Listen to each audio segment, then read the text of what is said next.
Hi friends, welcome back to our channel. ఇవాళ వీడియోలో నేను మన పూల మొక్కలకైతే ఒక మంచి ఫర్టిలైజర్ని అయితే తీసుకొని వచ్చానండి.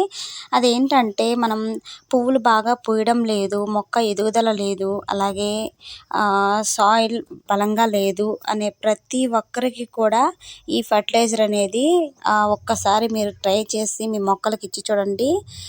మంచి రిజల్ట్స్ని అయితే మీరు తీసుకోగలుగుతారండి. పువ్వులు కూడా మంచిగా బాగా మొక్క నిండా కూడా గుత్తులు గుత్తులుగా వస్తాయి. అలాగే మొక్క కూడా హెల్తీగా పెరుగుతుంది, బుషీగా బాగా పెరుగుతుందండి. అలాగే సాయిల్లో కూడా మనకి మంచి బలాన్ని కూడా ఇస్తుంది నేను చెప్పబోయే ఈ ఫర్టిలైజర్ అనేది. అలాగే మీలో ఎవరైనా నా ఛానల్ కొత్తగా చూస్తున్న వాళ్ళైతే ప్లీజ్ సబ్స్క్రైబ్ చేయండి, లైక్ అండ్ షేర్ చేయండి. అలాగే వీడియో మొత్తం కూడా స్కిప్ చేయకుండా చూడండి. నేను చెప్పే ఇన్ఫర్మేషన్ అనేది మిస్ అవ్వకుండా ఉంటారు. అలాగే ప్లీజ్ అండి, మీరు వీడియో చూసాక ఒక లైక్ అయితే చేయండి. మీరు లైక్ చేయడం వల్ల నా వీడియోస్ అనేది ఎక్కువ మందికి రీచ్ అయ్యే అవకాశం అయితే ఉంటుంది. చూసారు కదండి, గులాబీ మొక్కలు చూడండి, మొగ్గలు అయితే ఎంత బాగా వచ్చాయో. అలాగే డల్గా అయిపోతున్న గులాబీ మొక్కలకి మనం ఎటువంటి మొక్కలకైనా సరే ఎక్కువ గులాబీ మొక్కలకి మనకి పువ్వులు అయిపోగానే పువ్వులు రావండి. అలాగే నేను ఇచ్చే ఈ ఫర్టిలైజర్ అనేది 15 రోజులకు ఒకసారి ఇస్తూ ఉండండి, మంచి రిజల్ట్స్ని అయితే తీసుకుంటారు. ఇక్కడ చూసారు కదండి, నిమ్మ పండు అండి, నిమ్మకాయ.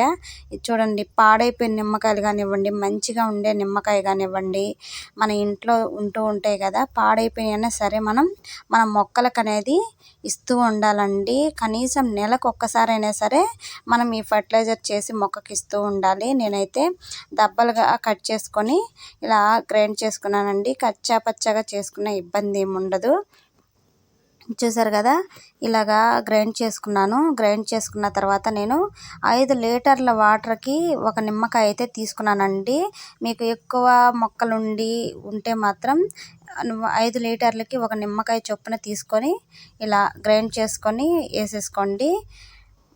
పూర్తిగా పేస్ట్ అయినా కూడా ఇబ్బంది లేదు. ఇది కొంచెం ఎండినట్టుగా ఉంది కాబట్టి కొంచెం తొక్కలుగా ఇలా ఉంది. అదే పచ్చికాయ అనుకోండి, బాగా మెత్తగా ఉండే కాయ అయితే మనకి బాగా పేస్ట్ అయిపోతుంది కదా, ఇంకా మంచిది. ఇలా చూసారు కదా, 5 లీటర్లకి ఒక నిమ్మకాయ అనేది తీసుకున్నాను. మన మొక్కలకి ఇది చాలా అవసరం అండి. మొక్కలకి అనేది చాలా బాగా పనిచేస్తుంది, పువ్వులు బాగా పూస్తాయి. అలాగే మొక్కలు కూడా చాలా మంచిగా హెల్తీగా వస్తాయండి. నెలకు ఒక్కసారైనా సరే, లేదంటే కుదిరితే 15 రోజులకు ఒక్కసారైనా సరే ఈ ఫెర్టిలైజర్ అనేది ఇస్తూ ఉండండి. మీకు మంచి రిజల్ట్స్ అయితే మీరు తీసుకోగలుగుతారు. మొక్కలు కూడా మంచిగా హెల్తీగా ఉంటాయి, చనిపోకుండా ఉంటాయి అన్నమాట. నేను మా గార్డెన్లో ఉండే ప్రతి గులాబీ మొక్కలకు కూడా ఈ ఫర్టిలైజర్ అనేది అన్ని మొక్కలకి ఇస్తున్నానండి. మీ గార్డెన్లో కూడా అన్ని మొక్కలకి ఇలా ఈ ఫర్టిలైజర్ చేసుకొని చాలా సింపుల్, అంటే చాలా ఈజీ అండి. రిజల్ట్స్ కూడా మంచిగా వస్తాయి.